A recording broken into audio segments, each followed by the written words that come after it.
you that you will fall behind. Get back in line, but it's your way, your time. They'll tell you that you will fall behind. Get back in line, but it's your way, your time. They'll tell you that you will fall behind. Get back in line, but it's your way, your time. They'll tell you that you will fall behind. Get back in line, but it's your way, your time.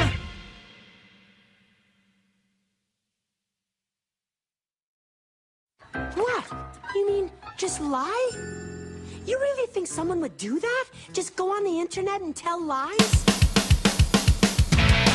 Let those big fucking hurt.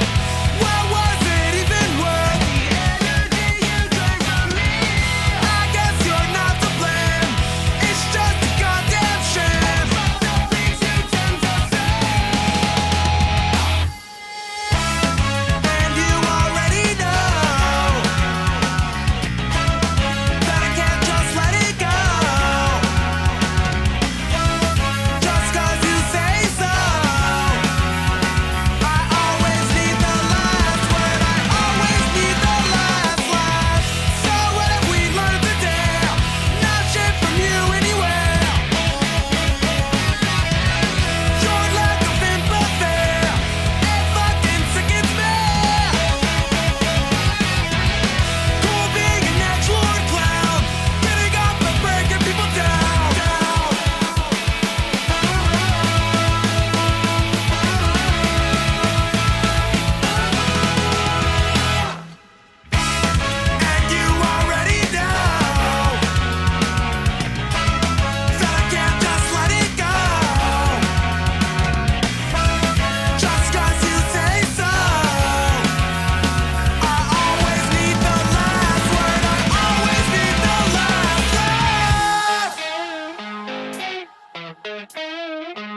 Howdy, howdy. Hello, internet.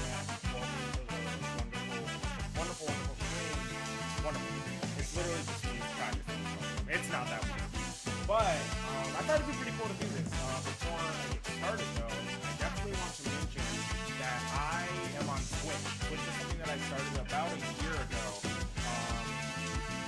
I started Twitch about a year ago, and I've been streaming on and off. My computer's giving me a lot of issues this year, which is why the streams kind of weren't really happening a lot over the last few months, especially. But I just got a new computer, and everything has been pretty good. So I'm gonna start streaming more regularly on Twitch, and probably doing some streams here as well. So if that's something you are into, you can go ahead and follow me on Twitch. It's the same as everything else. It's got the network.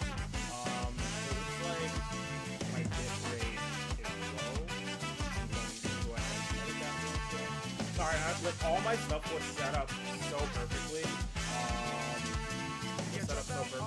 And then I got a new computer, so now I'm resetting up all of it. But yeah, I'll be warming up. I'm going through my warm-up session. A lot of people ask me how to warm up on euphonium or baritone, the same thing, or trombone.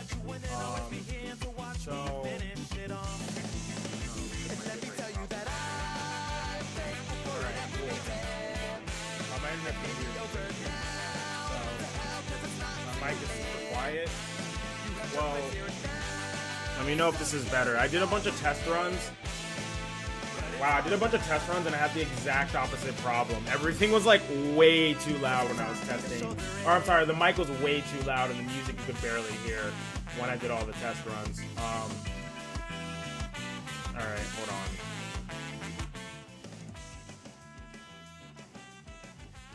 Alright, how does that sound? Let me know. When I did the test runs, I had the exact opposite problem. I could barely hear the music.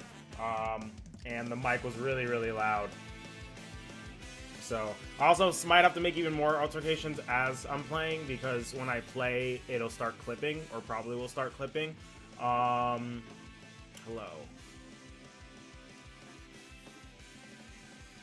Alright, cool. Well, that's as good as it's gonna possibly get, because I can only turn the mic up so much before it just straight up starts clipping.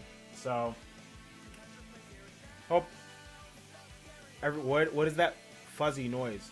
There's like a fuzz happening now. Do y'all hear that fuzz as well? Oh Jesus, where is that coming from? Yeah, there's like a mad buzz happening right now. Where is that coming from? Oh geez. Alright. Let's see. Let's just pause the music real quick. Ah, live technical issues. I love it. Alright. I don't know where that's coming from. No. No. Is that coming up on y'all's end? There's like a really large, like loud fuzz on my end.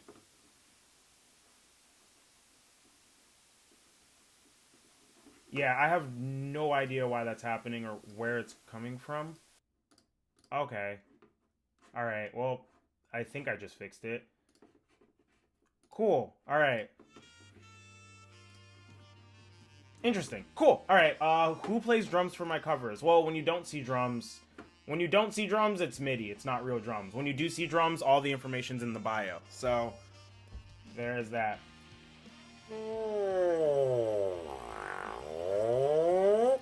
Alright, so the way I warm up on brass instruments, whether it be trumpet, trombone, baritone, whatever it is all pretty much similar. The first thing I do is some mouthpiece buzzing. I'll start out with like a B flat. Something in like that B flat range. I'm like 90% sure that's B flat or near there.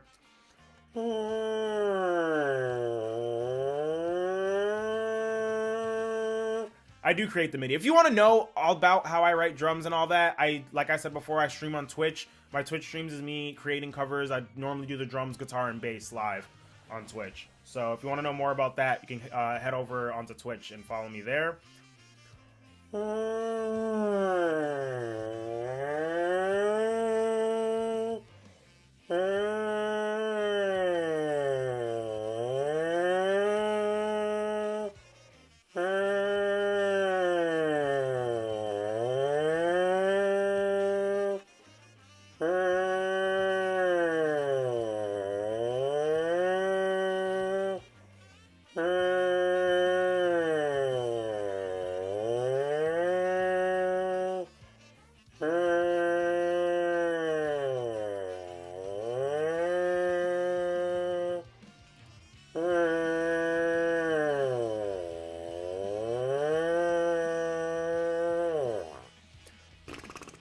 So do something like that, just some like sirens.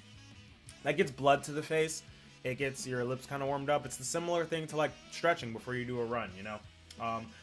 People fail to realize playing a brass instrument is like a physical exercise. It takes a lot of time and a lot of effort to do that. So getting a proper warm-up in, especially for like a day like today, I'm supposed to be recording horns for like 3 different projects. Gotta get a good warm-up or my face will hate me. I'll hate myself. What's it called? Yeah, I can hear that fuzz. Well, the fuzz is gone now. I fixed that issue, so I don't know exactly what that is, but before it was like a really loud, like it was overpowering everything. But it was very loud on my end. Again, streaming is one big mystery, especially when you're having to do a lot of workarounds just to get literally anything happening. All right.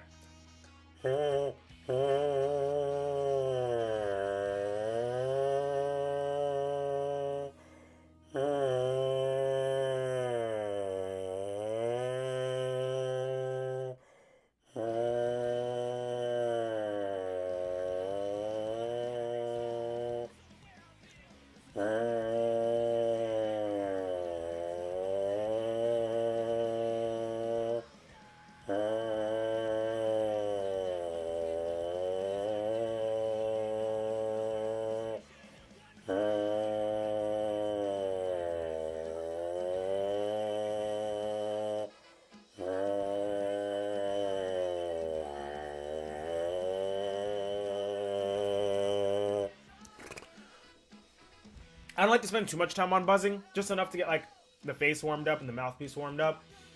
Wanted to say that my 1-year-old son loves to jam to your music. As a band myself, I think he caught the bug and loves to drum. Heck yeah! That's awesome. I hope your son produces lots of music and goes down the life of music and enjoys making music. Your channel really makes me want more ska again. More ska. Okay.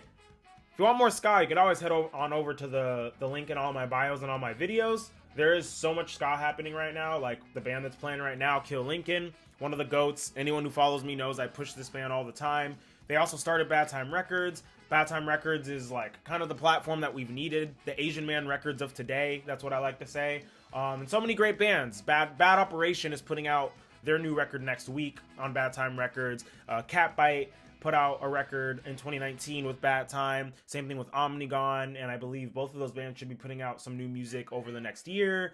And speaking of Bad Operation is now playing. What's it called? Yeah, so many bands, even off of Bad Time Records. There's so many dope bands doing a lot of stuff. Again, I have the Ska Network Inspiration playlist linked in every single video. So if you want to check out more ska, there's plenty of more ska out there for you to check out. Where did you get that Pixel Kirby? I got it at MagFest. I don't remember the exact artist I bought it from, but Gertrude's right here, Sarah. Also, hello, Sarah. Yeah, Gertrude's right here, right by the window. The exposure might be really bright on the camera, so you might not be able to see her, but she's doing fine back there. Trans rights. Hell yeah, trans rights. Can't wait for that Bad Operation record. I listened to it already, and I've been listening to it on repeat. It is so good. I cannot wait for Bad Operation to take over the world. I can't wait for shows to come back so us bands, newer bands, can pop off and start taking over the world. Alright. So after doing some mouthpiece stuff, I like to do like long tones. Us band nerds call these like Remingtons, where you start out doing like an open note and you go down a half step and then a whole step and then 3 notes and then 4 notes and so forth and so forth. Is it cold here? It got down to 31 degrees last night, so yeah, it's pretty cold. I mean, it's not like freezing, obviously, but it is definitely not warm right now.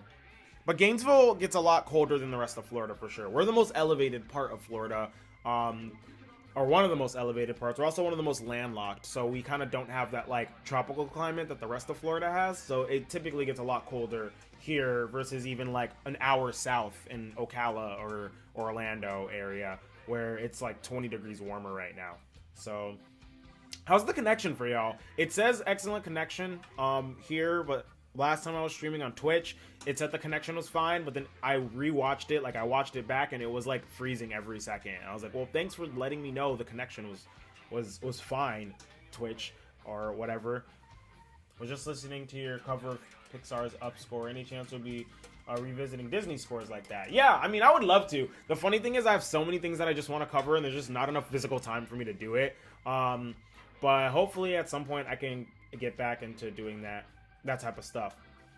Feels like a throwback to watch. I haven't played brass instruments in literally over a decade. You gotta pick it back up. You gotta pick it up, pick it up, pick it up. I'm in West Palm Beach, but native. I'm from South Florida. I'm from Broward County, so I feel you on the I mean, I never thought like 62 degrees was cold, but I feel you on the experiencing like South Florida winter, because we would get that every year for like a month maybe. What's your favorite ska band? I don't really have like a favorite ska band. There's so many ska bands that I love, and I love for different reasons. So I'm really bad at answering that question, but some of the ones that have been on like constant rotation for me lately have been Bad Operation, Kill Lincoln, Catbite, the Bruce Lee Band, the Scotalites, Hepcat. Yeah, those are like the ones that have been on rotation, like weekly rotation for me, because I do like the 5x5 weekly things often, and those are the ones that constantly come back up. So I guess those are my answers. Ah,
62 is not cold. I mean, I agree 62 is not cold. For me, anything between like below 70 but above 45 is very comfortable and ideal. I could live like that year round and be fine. What's it called? But also when you're in South Florida and it's like 90 degrees year round, getting 62 is just nice and refreshing after years of suffering in the Florida heat. Actually, now that I like moved out of Florida, whenever I go back down to South Florida, I really appreciate the climate, because I live in Gainesville. Gainesville is very landlocked, and I used to hate South Florida's heat a lot. And then after going somewhere where there's like no like ocean breeze, where the air is very stagnant and it's muggy, I miss the South Florida, like being near the ocean. That's something I definitely miss. I don't think I ever want to live inaccessibly from the ocean, even though I might be moving even more inland soon. So I don't know what I want. Actually, I do know what I want. It's just not feasible what I want. What I want does not exist. I saw a few good questions here, and then while I was doing that warm up, let's see. I grew up with Fishbone. I know they are more than ska, but love them. I mean, Fishbone's dope, and I think the best ska bands are the bands that you know, get creative and kind of do their own thing. Like Fishbone, in my opinion, was so successful because they had so much inspiration from other places. When they wrote music, it was just good music. They'll write a ska song, but they pulled inspiration from so much, it was a banging ska song. And the same thing with like their new wave stuff, with their funk, with their whatever you want to call it. They just wrote really, really dope music and really good music. I wish the ska scene definitely like appreciated them more. I think because they're not exclusively ska, a lot of people just don't like listen to them or write them off. I heard native Floridian. That's right. I'm from Broward County. 954. What's good? I live in Gainesville now though. 352. What's good? My partner's from Orlando and has transitioned into a full northerner since she's been up there. She gets giddy when the first snow happens. Heck yeah. I mean, it's definitely dope to experience like changes in climate, but I definitely could live somewhere where it doesn't snow and be fine for the rest of my life. It's like dope to see snow, and it's really, really like aesthetically pleasing. It's just different. It's really pretty. I love it. But then after a week of dealing with it, it's just the most annoying thing in the world. Like, I gotta layer up, I have to scrape my windshield, I have to shovel my driveway, I have to do all of this stuff, or I could just not do all of that and wear shorts year round if I want to, or pants. Like, yeah, I cannot see myself living any more north than Atlanta. That's where I want to move to, is Atlanta. And I can't really see myself living any more north than that, because I experienced negative 44 degrees once, and it turned me off on living somewhere cold for the rest of my life. Don't want to do it. It's not worth it. What's the first song you learned to play? First song I learned to play, that's a good question. Probably like Mary Had a Little Lamb or something like that when I was in band in 6th grade. When I switched to trombone, the first song I learned how to play was Johnny Quest Thinks We're Sellouts by Less Than Jake. And I was not concerned with playing anything else but ska back then. Is Jerry your nickname or your chosen name? Jer is just short for Jeremy. A lot of my friends call me Jer. It's really funny too, because like there's like this like kind of running joke in like the queer community where it's like everyone who's queer changes their name to like a 3-letter word. And that's kind of like where the joke of Jer came from. And when you think of it, it's pretty accurate for a lot of people. So, thoughts on Smash Mouth? Their first record was pretty dope. I mean, they're Smash Mouth. I don't have too many thoughts on them. It's crazy how your body genuinely processes the cold differently when you're not used to it. I mean, yeah, I feel that. I feel like you might get used to it at some point. But also, I know a lot of friends who live up north who said they grew up with it and they never got used to it. So maybe some people just lie to themselves about being used to it.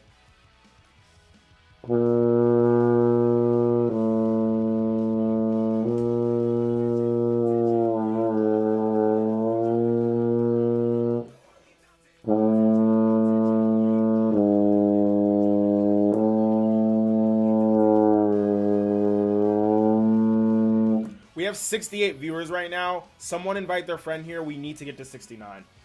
It will be unacceptable if we do not.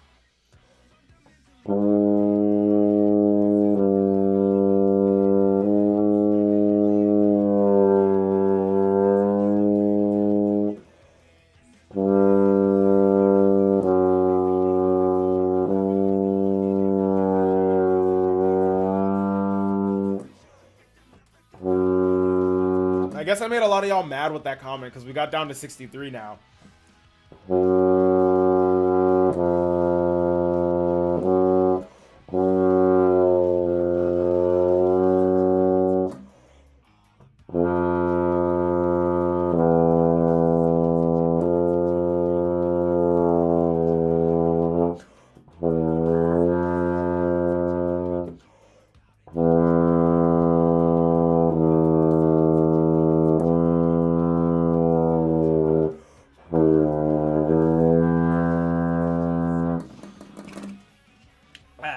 Yeah, so what I was doing there is I go down a note, I go back up, and then with my lips I bend the note down.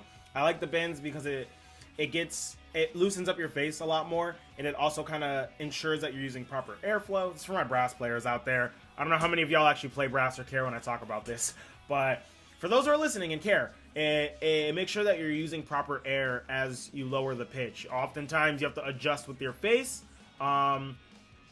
rather than adjusting with, like the instrument to get intonation, and that's what the bends are good for as well. Let's see. What is your favorite note? Oh my gosh, that was one of the questions I saw. I don't really have a favorite note. I mean, anything between like B flat and E flat rings really well on the instrument. Like sitting in that range. I just like sitting like any of those notes because they ring really well, especially like the open ones. So B, D, C, and E flat. Like the open to 1, or what's it called? Or 1 and 2. I saw a good question about We Are the Union. How do you collab with Watu? Don't they live up north?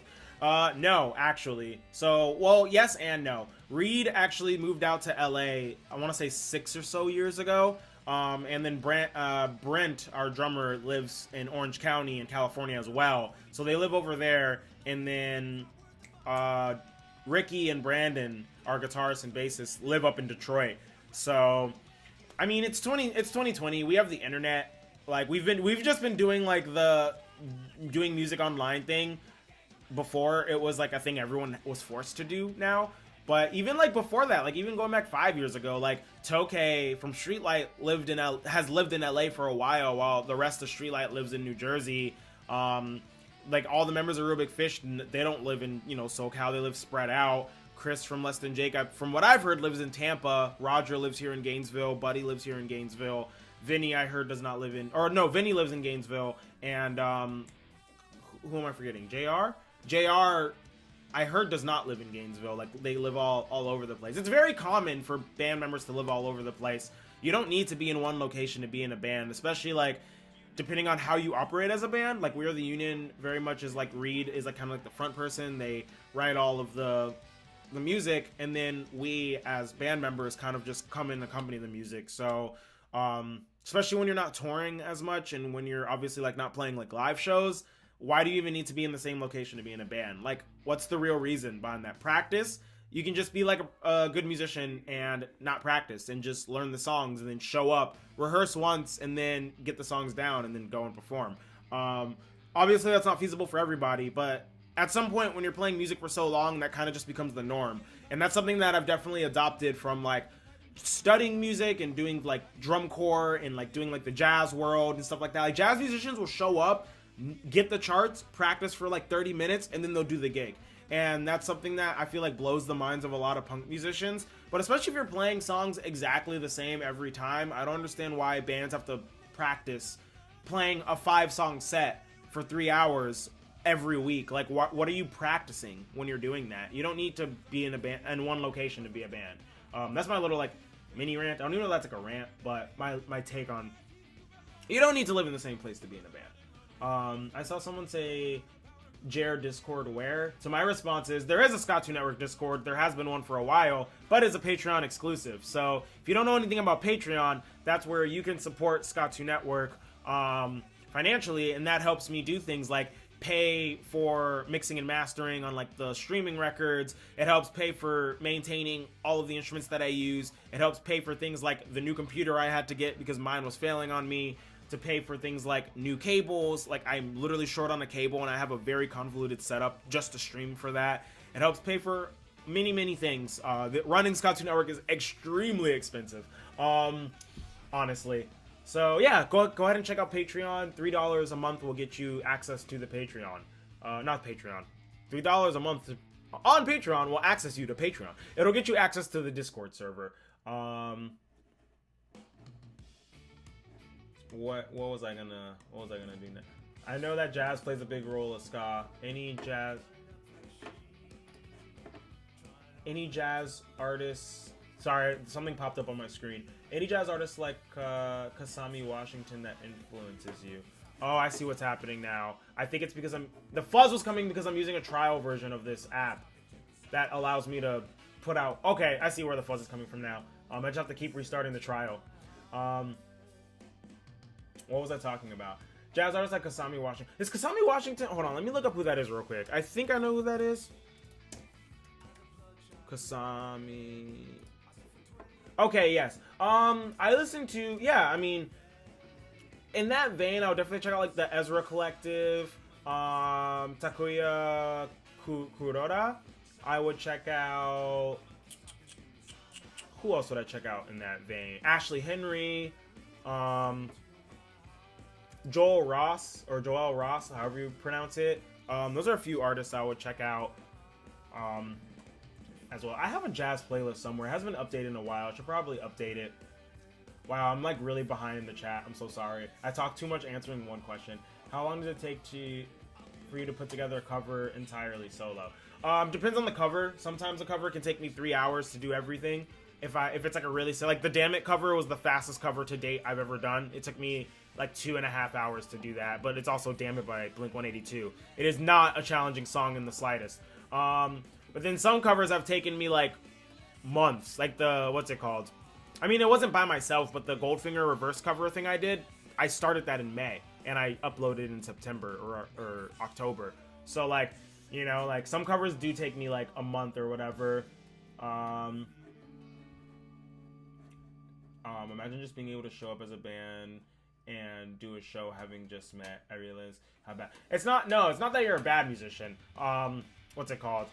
There's definitely a difference. It's like, it's not being a bad musician. It's just being like inexperienced in that way. I've also been playing music for 10 years. I've played in many bands. I did drum corps. Drum corps is like, you show up to rehearsal, and this isn't anything any musician can tell you. It's not exclusive to drum corps. It's exclusive to being in any ensembles at a college or higher level. Is like, you don't show up to the rehearsal to learn the music. You show up to the rehearsal to rehearse. You go home and you practice. Practicing is, I don't know how to play this part, let me learn this part. Rehearsal is getting together so the conductor can be like, all right, so trumpets, that part is too loud, let's bring that down. Let's let the flutes who have the melody bring this up a little bit. You know, that's what a rehearsal is for. So I kind of view playing in a punk band the same way. I don't go to a rehearsal or to a practice with a punk band to sit down and figure out what I'm doing. You know, I think that's just like wastes a lot of time, especially if it's like a project where it's one person writing the songs, then y'all are just adding to it. Like, just send out the demos and have people write the demo parts on their own time. It doesn't have to be recorded and professionally mixed and mastered, but if you can just get an iPhone recording, playing something along to it, and then when you get together, you're not wasting time trying to waste that stuff. Also, like, showing up on time and showing up ready is another thing. When you show up to like rehearse with whether it's a drum corps or like a college band or a wind symphony, something like that, you show up and you're ready to go. You know, if you're playing a gig as a professional jazz musician, if the gig is like you're playing to an audience 3 o'clock to 5 o'clock, and you show up at 3 o'clock and you're like, oh, I have to take my horn out, I need to oil the valves, like you're gonna get fired. You're not gonna get called back for the gig. But if you show up and you just pull out your horn at 2 o'clock, do your warm up like you need to, and you're ready to go, horn is working, come 3 o'clock, that's how you get the gigs. And to me, like, that mentality of like being ready and not wasting the little valuable time you have is necessary. And I think that's like a lot of jazz musicians get that logic down so well because they don't have the what's it called, the expendable time to even waste. Like, I've known musicians who gig in LA and they say that while they're in LA traffic, they'll be practicing trumpet because that's the only time they get to practice, you know? Like, so they don't have the luxury to like waste, like, to get together with friends to write music and then waste that time. So I think that's like, that world and me being involved in that world has helped me be extremely productive in ska. And a lot of ska musicians are like trained musicians because, you know, you're playing like a wind instrument. So I think that's why that kind of carries over and why ska bands can manage doing that. I mean, I've seen a lot of DIY, emo, punk, even like hardcore bands do that same type of thing, but I think that's why ska bands excel at it a little more. And it's a little more common with us.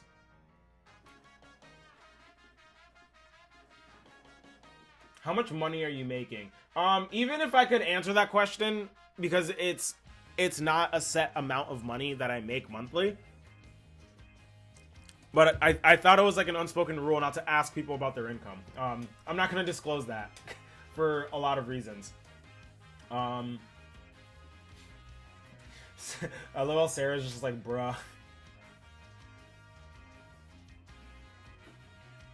Have you ever considered doing ska cover commissions in addition to Patreon requests? I've thought about it. I've actually done it before, and the 3 times I've done it, the person had commissioned me. 3 times it's happened. 1 time I had to actually turn it down and return their money because people will like commission me to do something that I literally just can't do. You know, like a fucking like 15-minute song that has crazy high like soprano vocals, and like honestly, like, I mean, I could probably reprice it and be like, okay, but this is gonna be a hard song for me to cover. It might be a lot of money. That's something I might do, but every time I've done a cover for commission, it's always been way more work than the money was worth, and it's just not feasible for me. And also, on top of that, you know, like, someone will ask me to do a cover that's really hard to do, and then it takes up like 2 weeks of my time, and that's 2 weeks I could have like busted out a bunch of other covers that I know I could have done a lot easier, or 2 weeks I could have done on commissions writing original music. And at the end of the day, I am a music composer, and I prioritize composing music over doing covers. So at the end of the day, I'm pushing to do my compositions over me doing covers, if that makes sense. Do I ask an artist about their income or a lady about her weight/age? You really shouldn't ask anybody about their weight, lady or not. It's really kind of rude to just be like, what's your weight, you know? Like, that could be like really triggering for people, especially if you're like asking such an obtrusive question like that. So just don't ask people, don't comment on people's bodies at all. That's just something you shouldn't do, whether they are a guy or a girl or anything else outside of that binary. The Polygon song was rad. Thank you. I did not know that was for Polygon when I did that. I straight up did not know. But yeah, that was super dope. I actually am supposed to re-record that and put it out on streaming at some point. I have the vocal stems isolated. I just haven't at the time. My computer was really giving me issues this year. I just got a new computer. That's why I'm streaming. That's why my nice camera works for streaming now. And I needed to warm up. And I was like, I might as well do a YouTube stream. Kind of plug that I'm now streaming again, and this is a thing. So y'all should get on Twitch if you're not. I'm going to try to start Twitch streaming 2 or 3 times a week. Wednesdays will probably be my regular days. I'm probably going to stream later on Twitch, writing drums for a cover, as well as guitar and bass. So if that's something you're into. I don't know what time I'll do that at. Maybe like at 5-ish or so. Right now it is 1:23 p.m. Eastern Standard Time, by the way. Do I have the power to ban people from my... Oh, no, that was just removing the comment. Hold on. Me trying to figure out how to, like, just ban someone. Okay, I think I did it. I just bought a euphonium yesterday. I always wanted to learn a brass instrument. I'm a percussionist for 15 years, so wish me luck. Good luck! Can we kick this person from the chat? Is that possible? I think I just did that, Sarah. Let me know if it keeps showing up.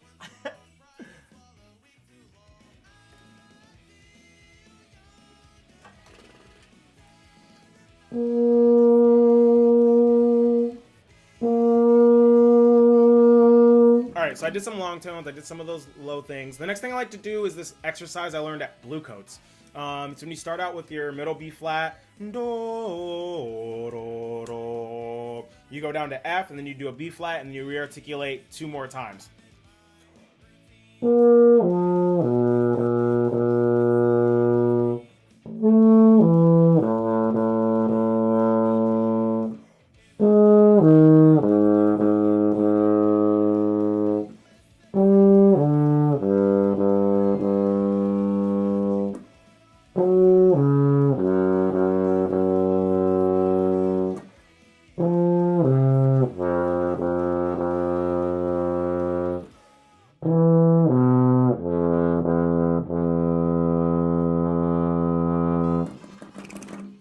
Yo, Beach Bunny's the GOATs. I love Beach Bunny so much. It's such a dope band. Hope one day I can collab with them. I saw a good question. Oh, do you have any non-English ska bands you like a lot? Tokyo Ska Paradise Orchestra is also one of my favorite ska bands. I didn't mention them earlier. I would argue they're the best ska band to ever exist, and I have lots of hard reasoning why I believe that. I really like a lot of Japanese ska. I think what the Japanese do with ska is really cool, because while America is trying really hard to sound like what worked in the 90s, not realizing it doesn't work like that, Japanese ska bands just sound like they like ska, old and new, and then they mix it together. Like Tokyo Ska Paradise Orchestra tackles first wave, two-tone, and third wave, while also being completely experimental, while also mixing Japanese pop in it, while also doing like random metal songs or things like that, and it all sounds cohesive as a band, and they nail every single style that they do. So I really love that band for that reason. Hey Smith is another band. Super fast, like skate punk. What's it called? I used to listen to like ska P a little bit, or skape. I don't know how it's pronounced, but Spanish ska band. I don't listen to like too much ska outside of English. The Delarinians is another band from SoCal. I don't know if they have songs in Spanish though, now that I think about it. Oh yes, they do. They definitely do. The Delarinians they're like a more of a rock steady, like roots reggae, trad ska band. But are air instruments hard to learn? It depends on what you consider hard, and it also depends on the person. For a lot of people, it's really easy. For a lot of people, it's really hard. I know that's a vague question. I do think, however, when compared to guitar, there's a barrier that wind instruments face that not many other instruments face, because with guitar, it's super easy. You strum, that's how you make the sound, yeah? You can show somebody, even without them being in person, through a YouTube video, you can be like, hit the strings with the pick like this, and then you strum the strings. But with the brass player, it's like, how do you demonstrate playing brass? How do you demonstrate, like, I can tell you keep the corners tight, keep the center loose, create a buzz by having consistent air. Make sure that the air leaving your diaphragm stays nice and consistent so you have that back pressure. You make sure you form the embouchure on the mouthpiece and lock in the pitch. I can say all that. It's very detailed, and it's pretty much what is happening when you're creating the pitch. But, you know, it's hard to grasp a lot of those concepts, like making sure your airstream for your diaphragm is consistent, or creating a buzz with your mouth. Like, those are hard, more abstract concepts to describe. So I think it is harder to get that down and to understand that. But some people can just pick up a brass instrument and make an incredible sound right off the bat. So that's why I say it depends off of the person. But overall, I think it is easier to like teach somebody guitar or bass or a percussion instrument than it is a wind instrument for that reason. Or even like woodwinds, because woodwinds is a lot more simple to create sound than it is for brass, because they don't have to like use their chops to change their notes as much.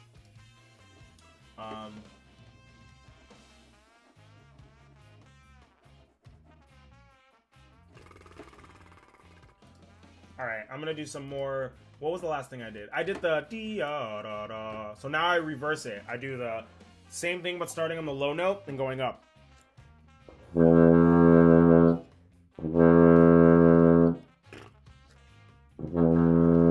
Oh my goodness.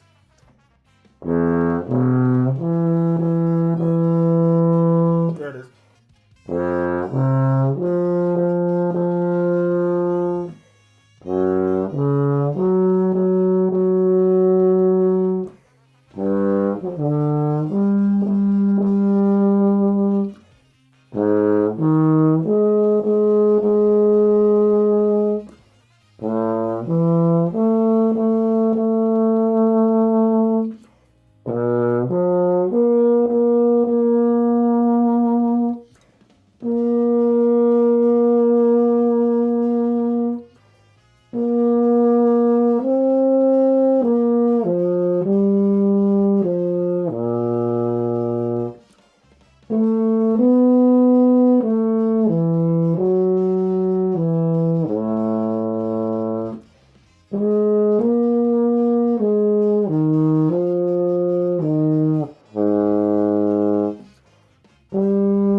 That's another like airflow exercise I kind of just went straight into that I like to do. I like to slowly work my way up into the higher range. Whenever I'm warming up, I start out with that middle B flat going down, and then from going down, I kind of build my way back up, if that makes sense. That's just works for me. It helps me play higher, louder, and for a lot longer a duration of a time. Whenever I don't do a warm-up like this, my chops typically start to die after a few hours. But when I do a warm-up like this, they can go forever. Like straight up, like they do not get tired. What's it called? I love the new tone name. The new tone name is incredible. I've always had beef. I've always hated the term fourth wave ska for a lot of reasons.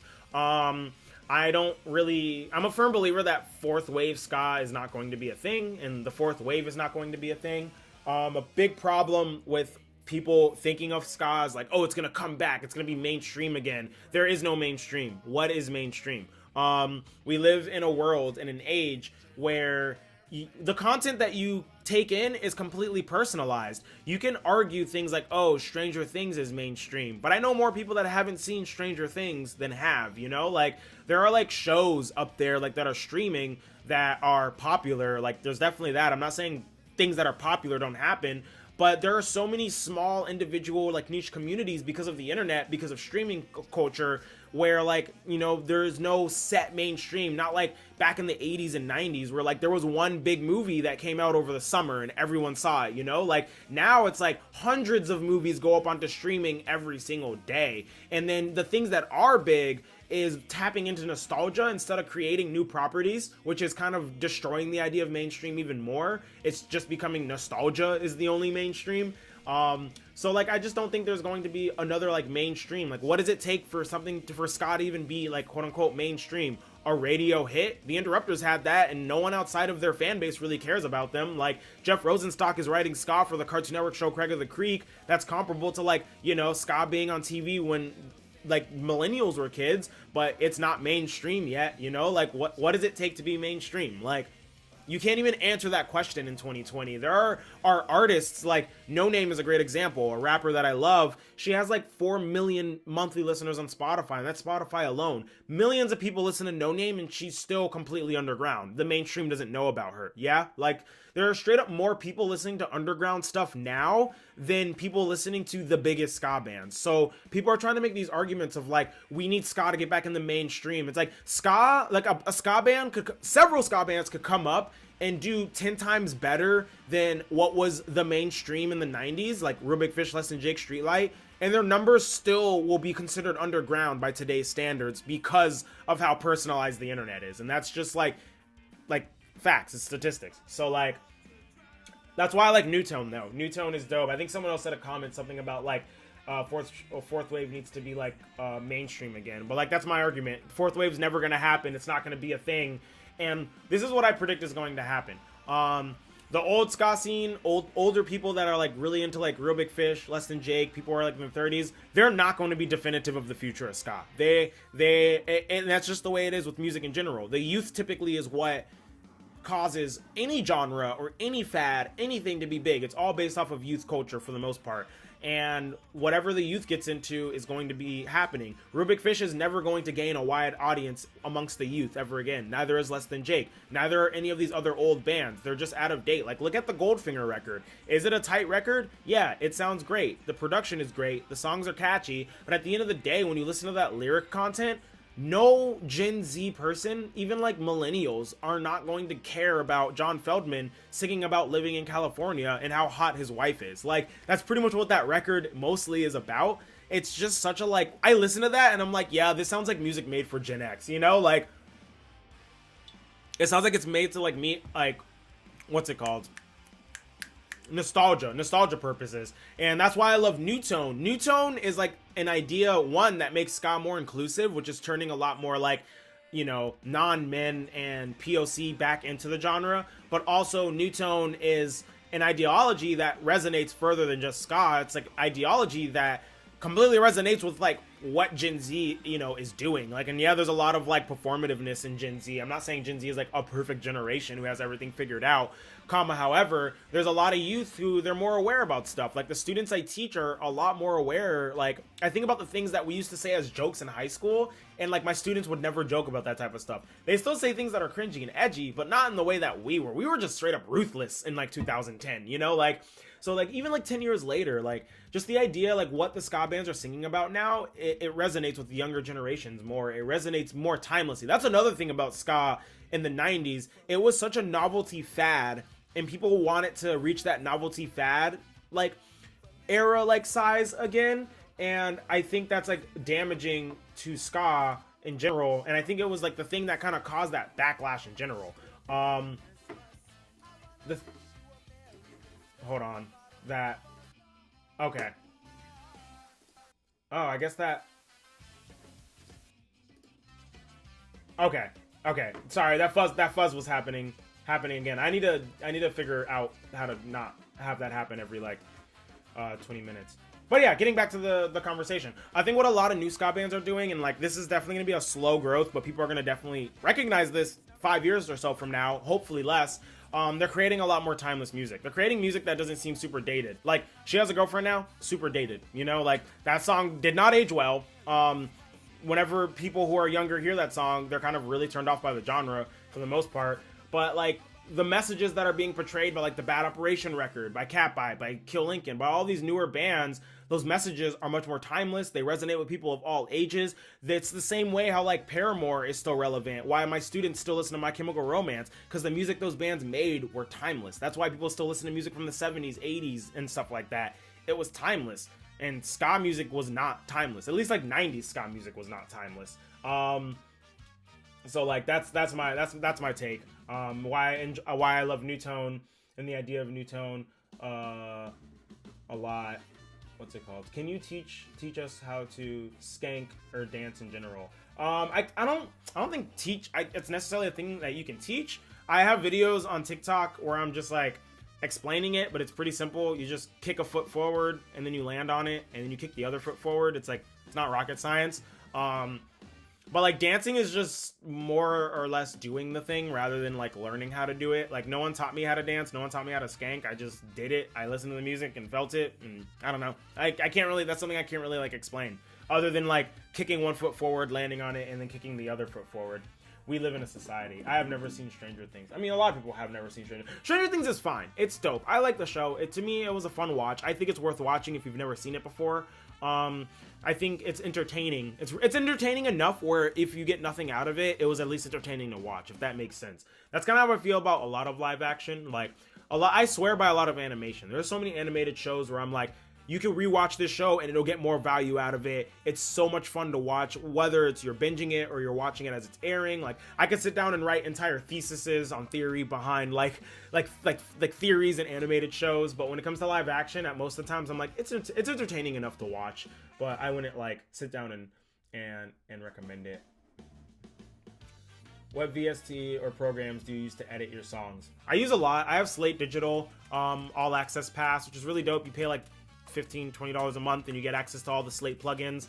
I use that. I have Universal Audio plugins because I have a Universal Audio interface. I have Superior Drummer. I also have drum samples that I've acquired from friends that I use in that. I also use MT Power Kit 2 by Monda Audio. I layer my drums up, so when you're hearing the snare, it's multiple snares. When you hear the kick, it's multiple kicks. I used to use a lot of different plugins to get the guitar sounds, but now I have a Kemper, which is this thing right here. It's a really fancy digital amp simulator that sounds incredible. I've been using it since I think the Mr. Brightside cover was the first cover I used the Kemper on. You can obviously hear the difference in the quality of guitar tones.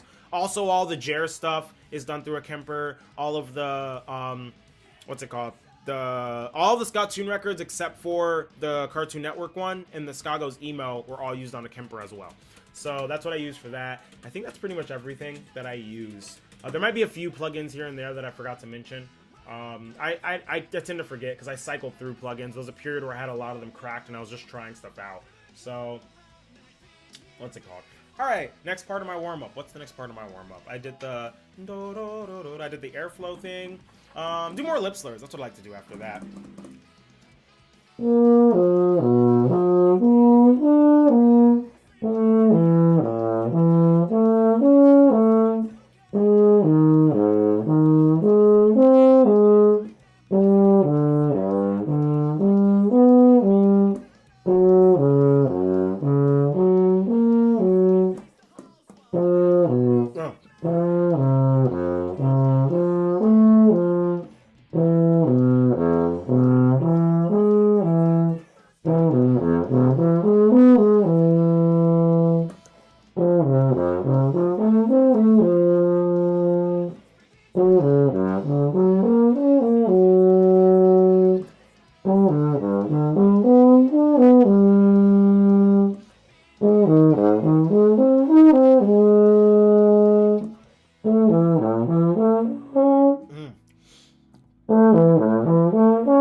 Yeah.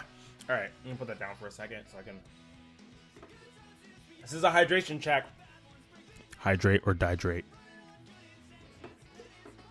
Scott Tune Network ASMR coming soon. All right. ASMR Tune Network. There's a mustard plug song for this. I don't know exactly what we were talking about when I was talking about that. Might have been the nostalgia thing, but Who knows? Know anywhere I can get, I'm assuming you're saying I can get brass lessons in the Alachua area. I dropped out of college and would like to get back into trombone. That's a good question. I do not know anywhere, however, personal message me on some sort of social media. I might be able to do that. I don't like doing virtual lessons, but in-person lessons I'm a little more down for. That's something we'd also have to figure out with the pandemic and everything like that. But yeah, send me a message. That's something we can probably talk about. Because I do lessons as well. I teach at Santa Fe High School. I teach marching band. So, and I also go in and do private lessons. So that's something that I do. Against me, I already read that one. Everybody can dance the ska. It's the dance you can't resist. Everybody can do the ska. It's the new dance you can't resist. Ska, ska, ska. What's it called? I like Ellie Kemper. It's a genre of music. Ain't no slurs in the chat. Wait, where was a slur? Was there a slur? I'm like missing a lot of messages because there's a lot of them. Do you know any Argentinian ska? I've heard some Argentinian ska before. I don't like actively listen to too much of it. Anyone else call you Cookie from Ned's Declassified? Sorry to be that guy. You know? No. That's actually one I've never gotten before. And I've actually actively thought about how funny it is, how I get compared to so many random black people. And Cookie was never one of them. There's another one for the books. I mean, it's not the worst one I've heard, definitely. Hydrate or Crydrate. Stay hydrated bot. I should make a bot that says to hydrate. Do you drink any caffeinated beverages? Do you prefer coffee or tea? I do drink caffeinated beverages. I prefer tea overall. However, I definitely drink coffee more than tea. I'm trying to actually cut back on caffeine in general. There was a period of my life where I felt really, really good. It was when I was doing drum corps. And part of that was because I was getting so much sunlight. Sun be making the melanin pop, you know? But also just being really active. Being active be good for your body. And also I was eating really well. I wasn't eating super well while doing drum corps. But I wasn't eating super terrible. I mean, I was getting the basic necessities. But between drum corps, I was eating extremely well. And I just felt really good. And I think part of why I don't feel as good now, I mean, part of it is I just don't exercise. Whenever I do start going on runs and stuff like that, I feel incredible. And then it gets really cold and I'm like, I'm not running when it's 40 degrees outside in the morning. I might do a run like after this stream because it's supposed to get up to like a decent temperature for running. I don't like running in the cold. When you have that like chest pain, like because it's so cold, or like throat, you know what I'm talking about? I can't run when it's like that outside. So Bill Wirtz is hilarious. I love Bill Wirtz. I just saw the thoughts of what's it called? Bill Wirtz. What was I talking about? I forgot what else. Something about running. Yeah. Oh, lip slurs. Sorry, bad joke. That's so funny. Incredible joke. It just went over my head. Coffee or tea. That's what I was talking about. The caffeinated beverages. Yeah. So I've been taking in a lot of sugar and caffeine lately. Like basically since the pandemic started. And I think both of those have had me feeling kind of in general. So I'm trying to cut back on sugar. I used to have coffee like every day pretty much, and I use the Silk Almond Creamer, which is the most sugar you could probably get in any non-dairy creamer out there. So I'm trying to cut back on how much I drink that in general, as well as cutting back on sweets. There was a period where I was eating sweets like every single day. It's hard when you're in Gainesville and there's Karma Cream right there. For anyone who's in Gainesville and Karma Cream. It's Karma Cream, and it's right there. And I don't spend money a lot anymore because I'm not traveling. So like, the money, instead of saving it like a smart person, I'm just going towards Karma Cream. What's it called? Mac or PC? I saw that question a while ago. I can't find it though. Mac.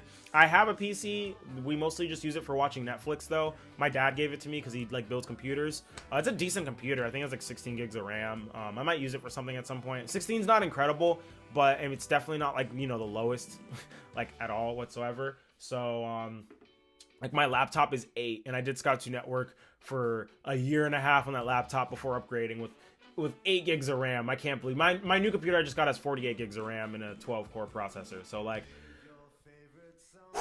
things render real quick. Let me tell you that when I'm editing. Were you a fan of the Animaniacs? Have you watched the reboot? I love the Animaniacs. I've seen clips of the reboot. I think everything I've seen from it is hilarious and incredible. I am not a big fan of reboots. I can actually go on a rant about how much I hate reboots and how much I hate like adaptations and how much it's killing our industry. However, I think when reboots happen, it should be like the Animaniacs one. I think that one is very warranted. And the way they tackled it is dope. Best breakfast cereal is the Reese's Puffs knockoffs at Aldi because they're like half the price. The Reese's Puffs apparently have an ingredient that may or may not be vegan, but that ingredient is not in the Aldi knockoff, and they taste the same. So I'm going with the Reese's Puff knockoff at Aldi. Do you have a Mac Pro? I do have a Mac Pro. I did the investment. My job and my entire livelihood is running software that is exclusive to Mac almost fully, and I was like, I just need to make the investment and get a machine that will serve me for what I'm doing. The biggest problem I had this year, aside from I had a lot of big problems this year, but one of the biggest problems was sitting around and waiting for things to load and waiting for things to render, and knowing that I could be putting out so much more content if I wasn't sitting around waiting for Premiere to render for 2 hours. So I was like, I'm just gonna make the investment and order a really nice computer because I straight up make all of my money through writing music and through producing stuff and through editing and stuff like that. So did the thing, and it's dope. The She-Ra reboot was phenomenal. Actually, honestly, one of my favorite shows of all time. I did not expect going into it, like when you watch season 1, you're like, this is really cute, but like it's really cute. The story's good. I like it. It's charming. I'll watch it. It seems like a fun watch. And then like by season 5, you're just crying every episode, and you're like, I just didn't expect that show to hit as hard or get as dark. Based off of how it starts, I didn't expect it to get that dark, but She-Ra went there, and I was not complaining. I loved every single moment of it.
That's a cool one. A little articulation exercise going down and up the scales.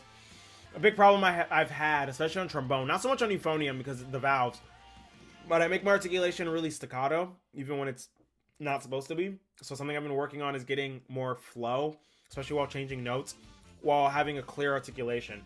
So I've been doing that articulation exercise every day, and it's been doing good. What's it called? I've seen people remove the polish from their trombone for a better tone. Does that apply to youth too? I don't think so. I think it's not. I mean, it does make a difference. I'm not gonna sit here and say I don't think it makes that big of a difference. You'll probably just get like a more brassy sound out of it, and euphonium is typically supposed to be a really like dark, warm sound. So I feel like people don't often remove the lacquer from their the lacquer from their what's it called, horns, for that reason. But I'm interested. I wonder if there's anyone out there who has done that. Also, a lot of the times what makes people do that is they'll use like a nail polish remover to get the lacquer off, and that actually has a different sound. It creates a different sound post lacquer than letting it oxidize. Typically when you see like older horns, like my trumpet naturally oxidized because it was made in the 80s, and when you leave it outside of a case for long, you know, science happens and oxidation happens, and the lacquer eventually like deteriorates. So when it does it naturally like that way, it has a warmer sound. When you do it with like nail polish and get it off yourself, the sound is warmer, but not the same way as the oxidation, for some science reasons. I heard that as Polish, I heard that as Polish, like from Poland. That's so funny. Ton of polka bands from my area, yeah, they use trombone and youth. That's so funny. I love that. All right, let's see how the queue is doing. Oh, it's actually about to end soon. All right, I'm gonna queue up some more ska, because why not? Let's queue up some We Are the Union. I did not play that much We Are the Union on this stream. All right, let's do that. Let's do a few songs from Self Care, A Little Long Way. Let's start on Sinkhole, and some more Ska2 Network.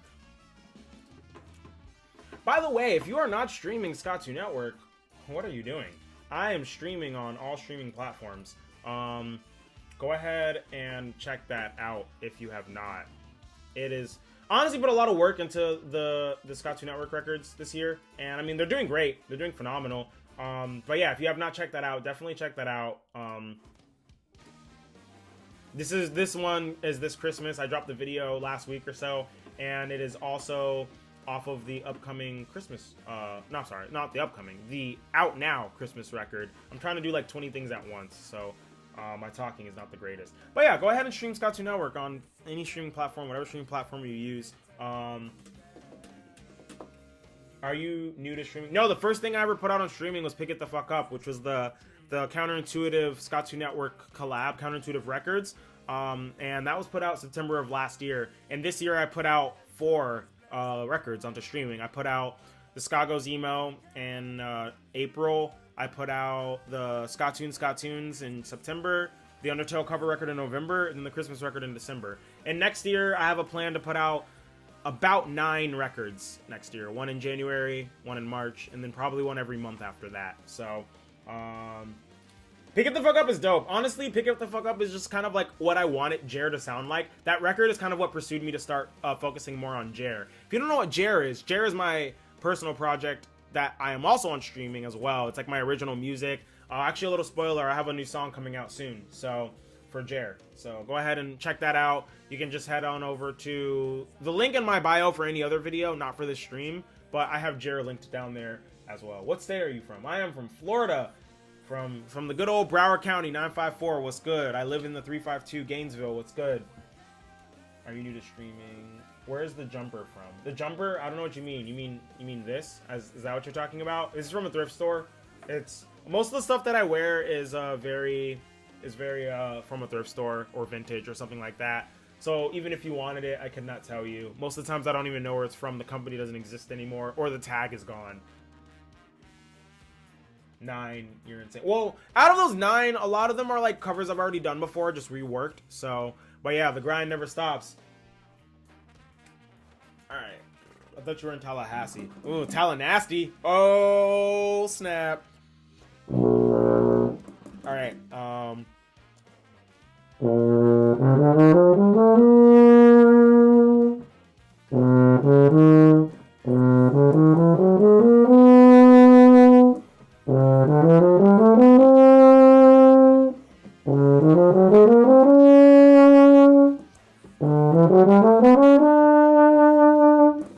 I saw your bumper sticker in town and thought you might be. It was probably my car with the bumper sticker on it if you're from Gainesville.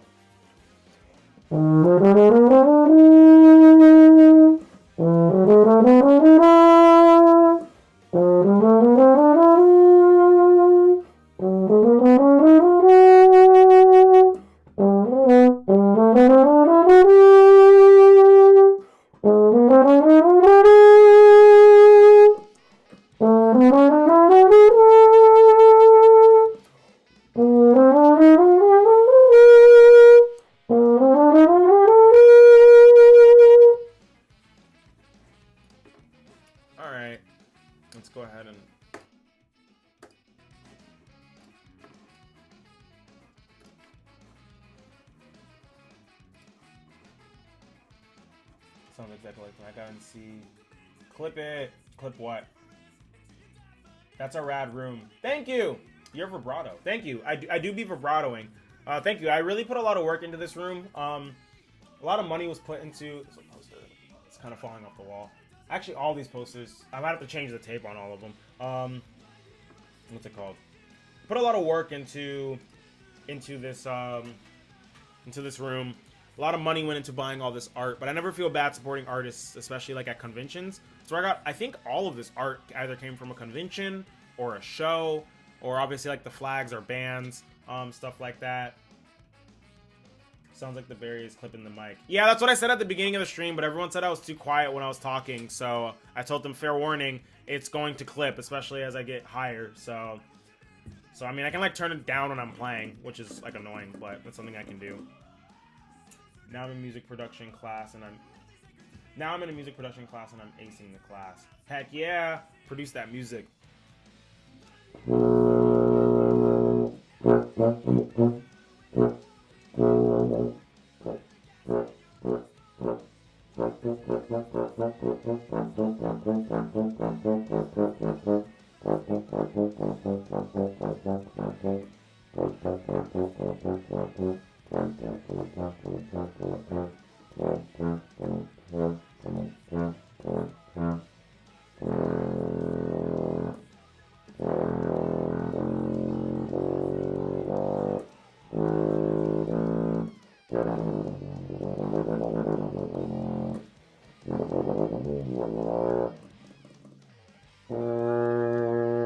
Alright, so this next warm-up that I'm gonna do is a lip slur, but it's a fourths. It's something I got from a friend of mine who goes to University of North Texas, sent me their like daily warm-up packet, and this is one that I've loved a lot. It's a lip slur that uses fourths and fifths, fourth being the interval. So like B flat to E flat, E flat to A flat. You'll hear it when I play it. Sounds kind of awkward because fourths are not naturally occurring intervals if you look at the physics of sound and science and the harmonic series. So it sounds a little awkward, but it's definitely has helped my ear a lot, as well as helped me nail a lot of pitches in general. So just a little backstory to that. Any brands I should avoid while buying a cheaper brass instrument? I've used Bach brand, King, and Yamaha before. I mean, at the end of the day, I feel like as long as you're staying within those brands, it's kind of worth it. Depends on what you want to do as well. I'm a professional brass player, so I would never recommend like getting a random like you know, knockoff brand. Typically, they're made in factories. They're very out of tune. You're getting what you pay for type thing. I trust anything that any of the bigger name brands like Bach or King or what was the other one? Yamaha makes. I think Yamaha makes, like, this is a Yamaha euphonium, but it's also like a couple $1,000s. Like, the Yamaha cheap stuff is really cheap, but the Yamaha expensive stuff is worth the money you're spending, I think. Bach is pretty standard. King is pretty standard. You know, like Selmer is pretty standard. Any like the standard stuff. I would just say go to a music store and ask what they recommend. Like a real, not like Guitar Center, like a real music store that carries music and like wind instruments.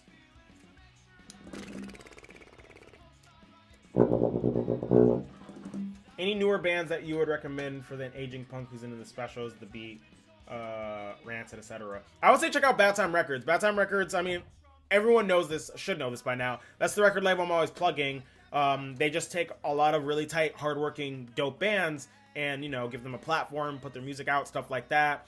It's also very diverse, like Bad Operation. If you like the specials, you'll love Bad Operation. That they're dropping their record next week, and it's very based off of two-tone. They're a two-tone band, pretty much. Like, they have the sound. And then they have, like, Catbite, which is also a band that takes, like, the traditional ska and two-tone sound, mixes it with, like, a retro rockabilly aesthetic. But then they have, like, Grey Matter, which is, like, a ska core band. And then you have Omnigon, which is Adam Davis from the band Link 80. That's his band, his new band now, Omnigon. And then Kill Lincoln, obviously, like, they started the record label. So you have a lot to choose from off of Bad Time Records. And from there, you can, like, follow those bands on social media, branch out. They're always hyping up even more bands. So I'm always suggesting Bad Time Records for that reason. Great music, consistently good, super diverse, and incredible people. Not much more you can ask for.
There it is.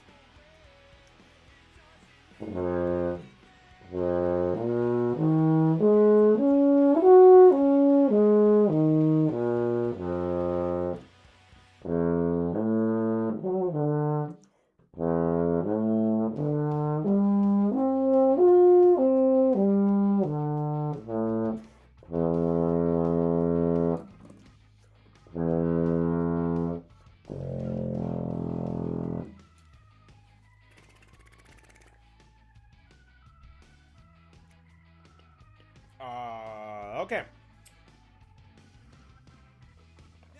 Hydration check. The biggest band in my high school. Well, let me go back actually before that. I answer that. Let me answer the questions that were asked before because I feel like I'll forget if I don't. I'm playing in a band. Mind giving some feedback? I'm not sure if it has the quality I want. Well, the first thing I would do is ask yourself as well as ask your band, what do you want out of a band? This is something that I realized is super important, especially when I was in high school. I played in a ska band, and I noticed that I wanted to tour, I wanted to put stuff out, I wanted to play like all these, like get more involved in DIY and do stuff like that. And the rest of the band, I feel like, was kind of just playing it to play in that band, and like they didn't want to do much more beyond like local shows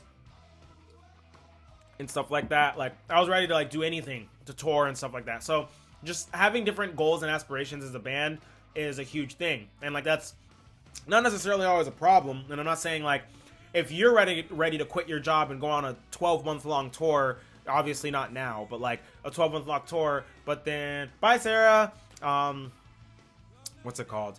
Like if you're willing to do that, but like, you know, your drummer works a 9 to 5 and doesn't want to, I'm not saying like, you know, just kick your drummer out, but have that talk with the band and be like, what are things we can do? What are things we can't do? What are alternatives we can do to the the norm? Because at the end of the day, there are many ways to be in a band and be successful as a band. You don't have to do the touring thing. Obviously bands are coming up right now and touring hasn't happened in almost a year. So like, there are definitely alternatives to that, but have that conversation and see if you're all on the same page.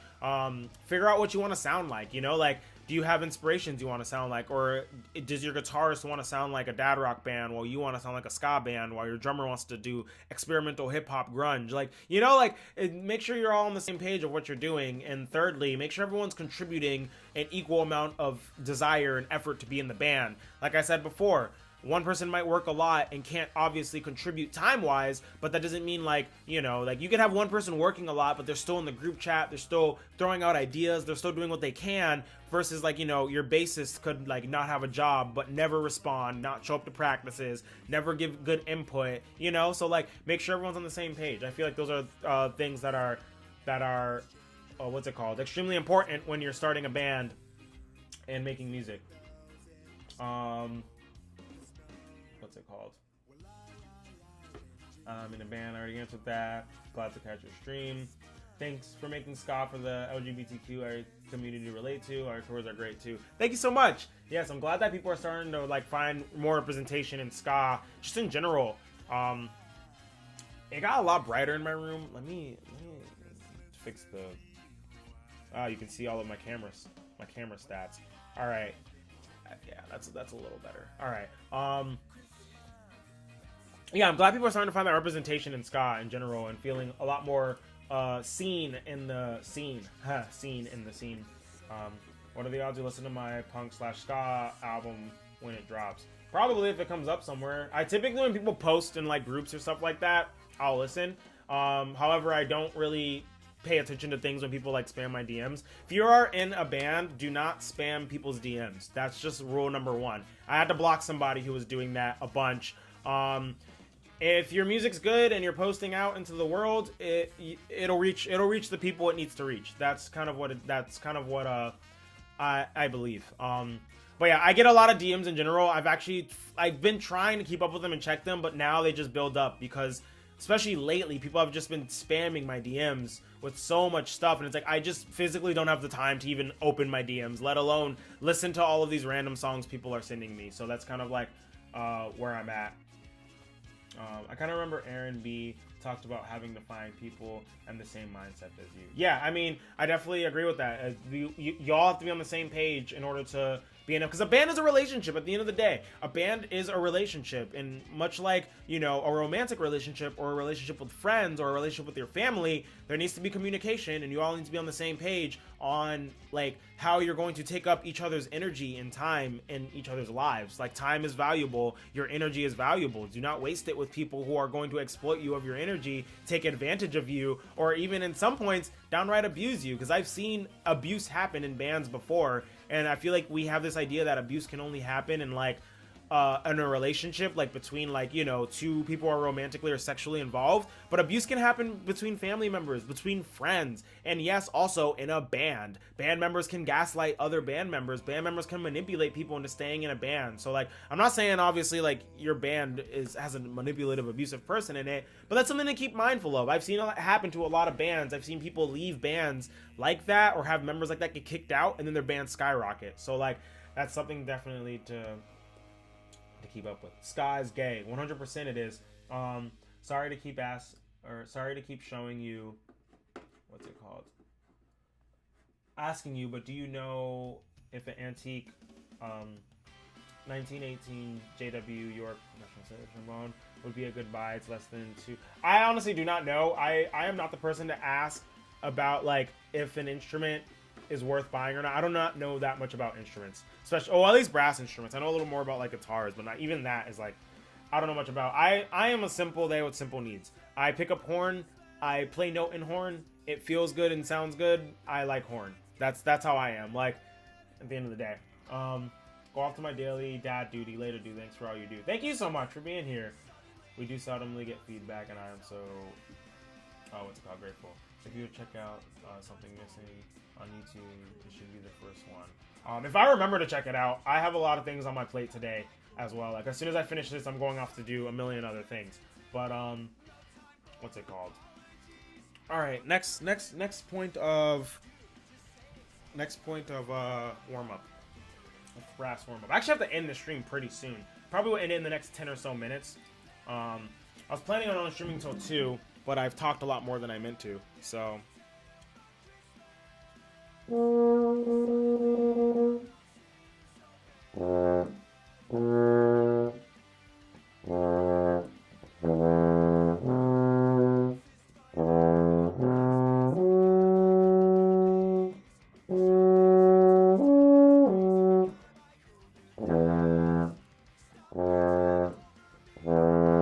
does this warm up go? Hold on, I need to look up the music for this one because it is escaping my mind on how this one goes.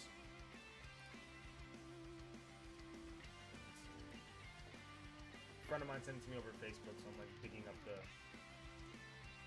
message.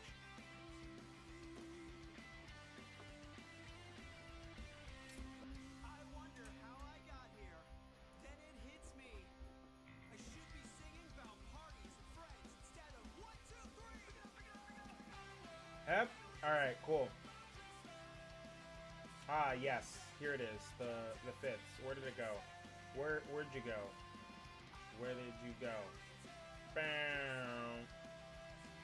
Where did it go? It was just there. What page is it on? Okay, here it is. Here it is. I found it.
Yeah, that works.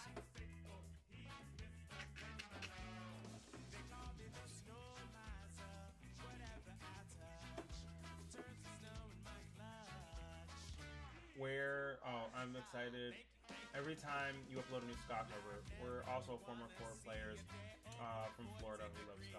Heck yeah! Yeah, there was quite a few people in Florida. Like, there was the band, I believe they're called After the Fact. And I think their trombone player marched Crown. And then there was also UNRB. I know 2 of their members marched the Cadets.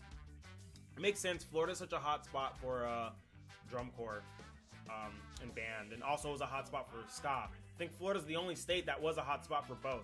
So naturally, I feel like you get most of the drum corps people. Like, I know Matt Stewart from Shit I Manifesto marched Blue Devils in 2002, and their drummer marched Boston as well. So there are drum corps people sprinkled all around.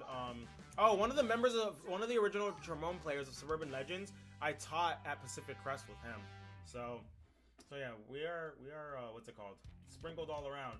I think I listened to your All I Want for Christmas Is You cover 10 times already since December. So I hope for more Christmas covers. All the ones that you're getting this year are already out on the streaming on the Christmas record. If you have not checked that out, it's streaming on what's it called?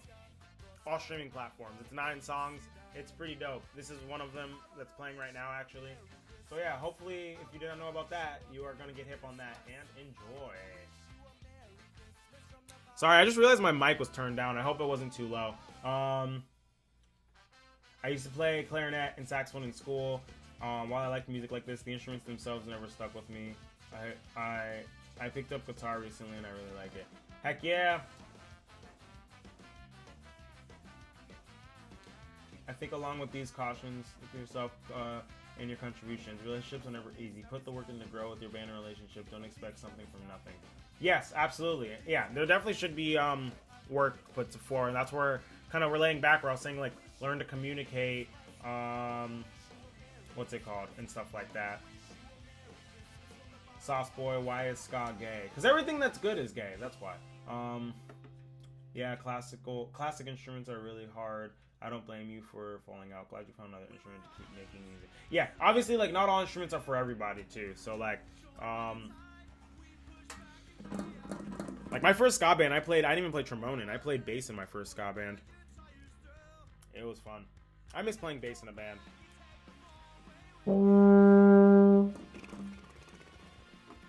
Alright, this next lip slur I'm about to do really sucks. I hate it. But it makes you better.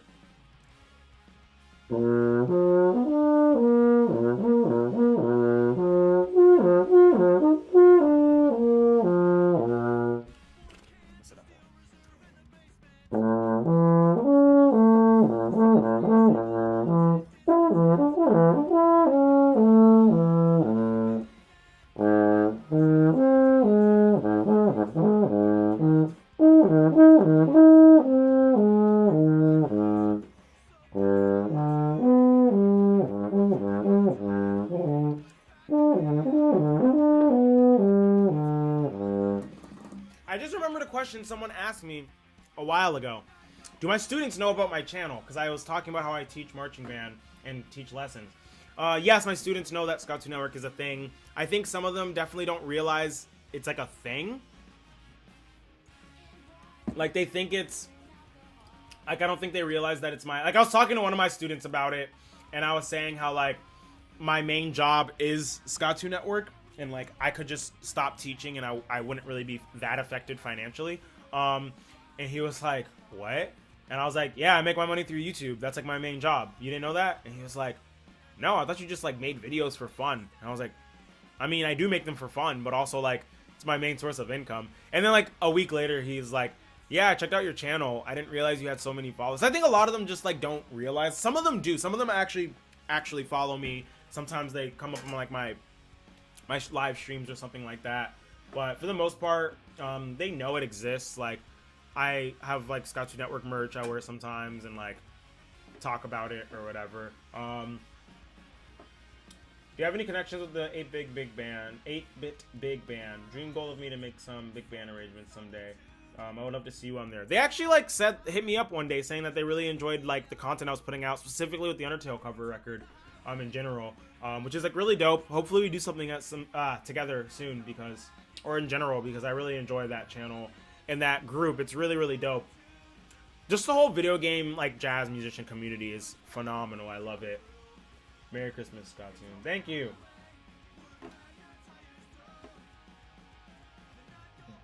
What do you think of a ska band name? Back Alley Sally and the Sister Fisters. That sounds like a ska band. I'm not saying it's a good or a bad thing. I'm just saying it sounds like a ska band. Actually, I have a list of a ska band names on my phone that sound like exactly like ska band names, exactly like that. Like you're playing a third wave ska 15 band case show with 14 local bands, and Mustard Plug is probably headlining or something. And that's the name. That's like one of the many names on there. Like that's what the whole list is. It's really funny. Will we be posting this video on your channel? Yeah, I tend to plan or post all of my live streams onto the channel afterward, for people to watch back, you know, stuff like that. So, Megalovania is my #1 favorite cover song you've ever done. Thank you. Yeah, that one was a lot of fun. I like a lot of what I did on that record more than Megalovania, but Megalovania also slaps. Spider Dance is probably my favorite that I've done so far for Scott 2 Network. Spider Dance just goes so hard for no reason, but it also features Insane in the Rain music, Pat Bartley from the J Music Ensemble, and Max Boyko from the VGM Collective, and then my friend Woody on drums. So you already know that cover goes incredibly hard. If you weren't aware, that Undertale cover record, including Megalovania, is also streaming on all streaming platforms.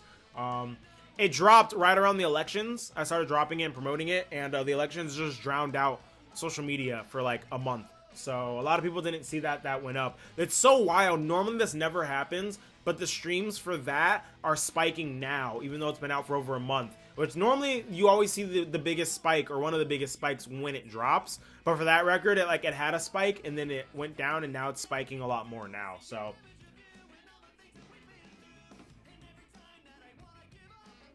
will we be posting this? All right, I think I've answered all the questions that I've gotten.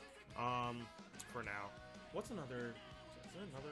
My face feels pretty good after all of these warm-ups that I've been doing. So, are there any other ones in this packet that I want to do before I end this? I already did that. I think I already did everything in this packet. Yeah, cool. Alright, I'm going to end this stream soon, just because I have other things I need to do. Your rose-colored boy cover was 10 out of 10. Thank you so much. Do your neighbors love you? Actually, my neighbors do enjoy the fact that I make music. They also don't hear me. A thing I've noticed about Florida houses that is not a thing everywhere else is houses in Florida are not paper thin the way houses up north are. I don't know how y'all be living in houses up there where everyone can hear everything you do like that, even your neighbors. South Florida is like concrete. All the houses are concrete. It's dope. North Florida it's not as insulated with sound as I would enjoy, but definitely is better than a lot of houses everywhere else. So yeah, my neighbors do not hear me making music. Almost. What's it called? Advice for dropping a ska album into the world. Well, I mean, as long as you're enjoying the music and it's music that you enjoy and like, you should just drop it into the world. I mean, the advice I would give for dropping a ska record into the world is the same as advice I would give dropping any other record into the world, whether the genre is ska, punk, emo, indie, whatever it is. Make sure it just like sounds good. Make sure you're, you know, I don't know, just make sure it sounds good. And yeah, I don't even know, just make sure it sounds good. Can't really think of any advice for that. Don't spam inboxes of people. Don't do that. That's something there's some advice. Spamming people's inboxes will never work, no matter how much people think it might work. As long as you're being genuine, I feel like that's like the thing that a lot of people don't realize too, because like people are like, how is Bad Time Records gaining this momentum? How is this being successful? How is that? And it's like, we really don't like do anything special. We just hire good artists to make our art, so it's appealing to look at, and when people see the good art, they are entitled to, they're more inclined to listen. Not entitled, they're more inclined to listen. And then when they listen, the production quality is good and the songwriting is good, and then people listen more. Like, if you want to reach more people or have more people listen to your stuff, I would say, like, and this is again, this is a personal thing of how you want to write your music, so I'm not saying like you should do this, but at the end of the day, it's like no one wants a Real Big Fish knockoff, no one wants a Goldfinger knockoff, no one wants a repeat of the Third Wave, especially like especially lyrically, but also like musically. Like, offer something new to the table. I think a thing that like Bad Time Records bands do really well is every single band is kind of doing something that differentiates them in a new and unique way. Like Kill Lincoln obviously is like a ska punk band. They're not necessarily pioneering a new genre, but that punk side of it doesn't sound like 90s punk. It sounds more like Paint It Black or like Lifetime, Kid Dynamite. Like they list Kid Dynamite as one of their main influences. Like that early to mid 2000s like melodic hardcore, like skate punk, super fast. Like no one plays ska punk as fast as them except for like maybe Voodoo Glow Skulls, but their vein of punk is completely different in my opinion. So like there's that, or like Bad Operation, they're doing like the two-tone thing. Like no one's really doing that type of sound in ska right now. You have like Catbite, who's like doing like the retro throwback sound. Like not many people are doing that. And then when you listen to like the lyric content, like Bad Operation, like not to spoil the record too much, but like Bad Operation kind of has a song that starts out and the first line is "Eat the Rich," and you know, like that's dope. I love that. Like we are kind of at a point where late stage capitalism is starting to really affect people, and when you're making music that's kind of, you know, talking about like the effects of that, when you're making music that talks about things that relate to like everyday life, like I'm sorry, I mean I said it multiple times, I'll keep saying it, like Beer by Real Big Fish is not that relatable. Like people don't want to hear a song about drinking beer. That's just not a thing that people want anymore. Ska people loved it in the 90s, and there's a reason why only ska people from the 90s still listen to ska from the 90s, and like everyone else gets turned off from it. So that's my advice. That's more of just like personally, like if I'm writing music, which I am, like, or if I'm looking for a band to listen to, like that's kind of what I'm looking to listen to. But bass leftist ska. Right-wing ska shouldn't exist. I'm surprised that it does. Ska inherently is a leftist genre. Like the entire two-tone movement was built off of an anti-racist movement and finding class solidarity with the white working class and the Jamaican immigrants who faced a lot of racism in the UK because they were like immigrants and a Western colonial country. Of course, they're gonna face discrimination. Solidarity with the white working class because they understood that the class struggle and the race struggle were like this. They weren't the same thing, but they were heavily intertwined, and they built a scene that was based off that's completely left based. It's left leaning. Like how are people listening to how are people literally people will say, hold on, because this is okay. Story time. I was literally at a specials show, and this guy came up to me. Okay, I didn't see the specials. A little more backstory to this backstory. I was at a specials show, and the specials had played and it was sold out. I didn't have a ticket. I found out about it literally the day before and it was sold out already. So I went to the show hoping to find someone selling a ticket or somehow getting in, and I didn't get in. I didn't get to see the specials, but that's fine. After the show, I went inside because, you know, no one's checking for tickets after doors are, you know, whatever, after the show. And I went to go buy merch. The merch was too expensive for me for what it was, so I didn't buy merch either. So I was just standing outside the venue waiting for a friend to pick me up, and it was about an hour. And this like really drunk guy comes up to me. Okay, not really drunk because he was like able to speak coherently. But he was definitely drunk, and he just started unloading on me for like 30 minutes, and I was just sitting there just like, okay. And like at first, like I couldn't even tell what his like intention with what he was saying was or what his goal was. But he was just like, I'm tired of feeling like I don't belong in this scene, in this culture of people. Like, I always feel like I'm being attacked for what I believe in. And at that point, I was like, you're probably racist and you probably just are mad about it and you're drunk. And I later found out that the specials were on stage. This was 2019 when this happened, like mid to late 2019. I want to say like the summer, actually. Yeah, because it was Chicago and it wasn't that cold out. So I want to say it was like the summer, maybe like the early fall. But apparently at the show, the specials got on stage and they were like, hey, we're not from this country, but you have a fascist in office. You need to vote him out. That's like pretty much what they said. And so of course this person who voted for Trump was really upset that the specials said that at a special show, because he was saying how much he loves the specials and how much he loves, you know, ska music and stuff like that. But it's so ironic because the specials straight up is a band that's built off of this like anti-racist movement, and it should be pretty obvious that they would say something like that, but I guess it just went over this guy's head. But he was saying things to me like, he's like, I voted for Trump, but I'm not a racist, like whatever, just typical rhetoric you'd hear from someone like that. And at first I was like, yeah, okay, like whatever, like I don't really have the energy to like argue or like do anything about this, because like anything I say really won't do much for this guy, especially in the drunken state he's in. And then he continued to keep saying like some more stuff, and then he started saying things like capitalism works, and like that's the thing like the younger kids don't understand and like the left doesn't understand, is that capitalism could work for everybody. You just need to like apply yourselves a little bit harder. Like your kind could be successful in capitalism, but like y'all choose to sell drugs and y'all choose to do things that are illegal. Like if you just started a business and sold something legal instead of marijuana and drugs, then you wouldn't end up in jail or being killed by cops. Like he literally just went on this tangent. And I was just like, literally 5 minutes ago, you were saying you're not racist, and then you're just saying all black people do is sell drugs and do illegal things, and that's why they get killed by cops. And this is the problem with the ska fans who, going back to my point, they'll listen to a song like this by the Specials. Not, like literally the Specials have a song called Racist Friend, and they will listen to this Specials song for their whole lives, and then they'll just go to a Specials show and having these bigoted ideas while the Specials are saying this. Oh, so they're gonna come in, yeah. Ha ha ha.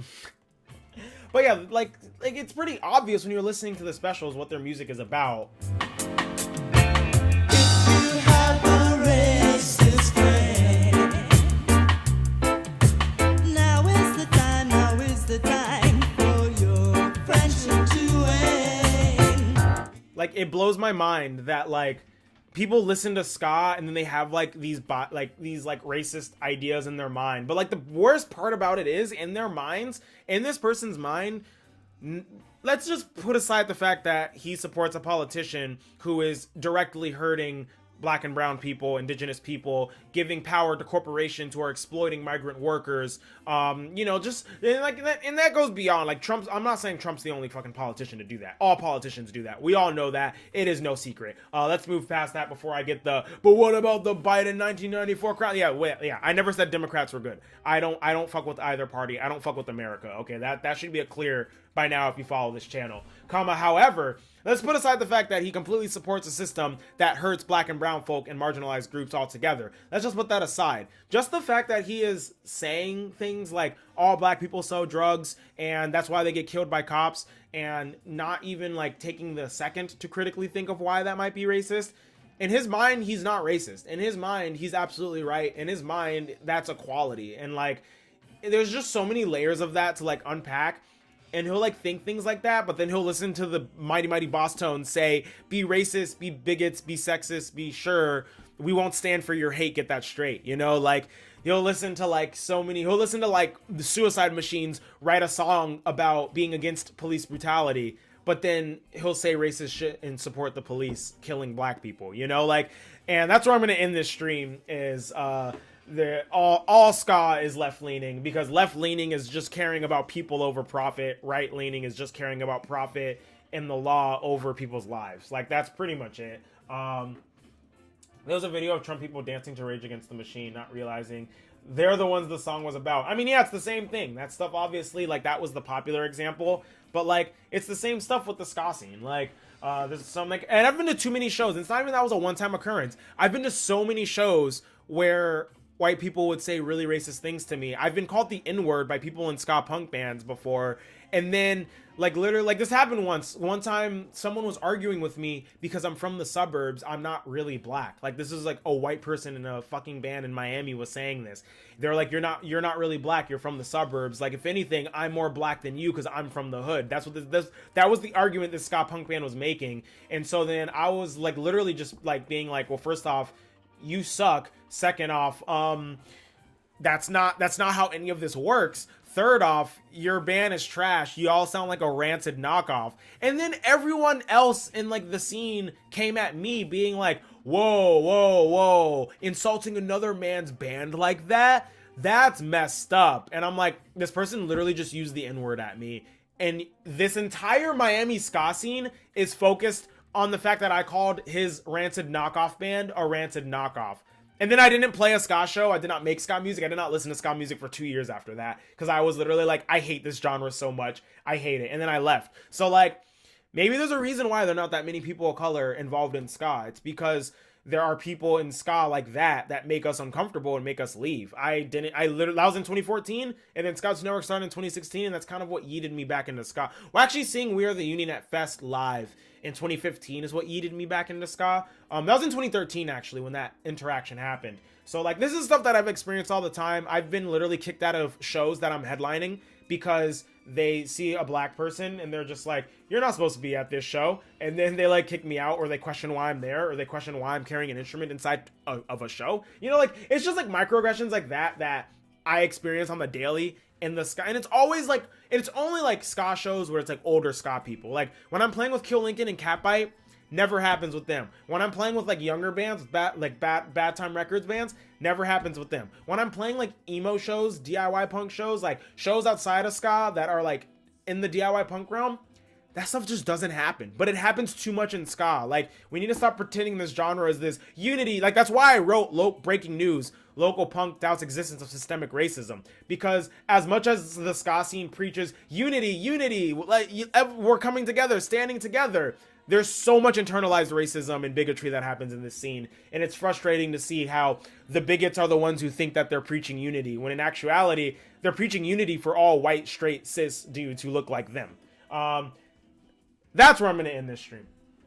Germany, we have this problem. Well, I love this space. Thanks for building an awesome community of realness. Thank you for being part of this awesome community of realness. I'm going to end the stream now before I get onto another rant about stuff like that. Once again, thank you so much for supporting Ska 2 Network. If you're watching this, I am on Patreon. That's a way you can support. I'm gonna start pushing that more now that I have a new computer that is allowing me to output a lot more content. I have some ideas of Patreon exclusive content to be making. That's something I've always wanted to do. So if you want to support me on Patreon, go ahead and check that out. It's linked in the bio of every Ska 2 Network video. I'm also streaming on Twitch. So if you enjoyed this, I'm probably gonna do a Twitch stream around 5, maybe 6 o'clock of me just like writing music. So if you enjoy the whole me making music thing live, this is me practicing, but I'll do like guitar, bass, drums, stuff like that later. So go ahead and follow me. That's twitch.tv/Ska2Network. Peace out. Thank you so much. Bye.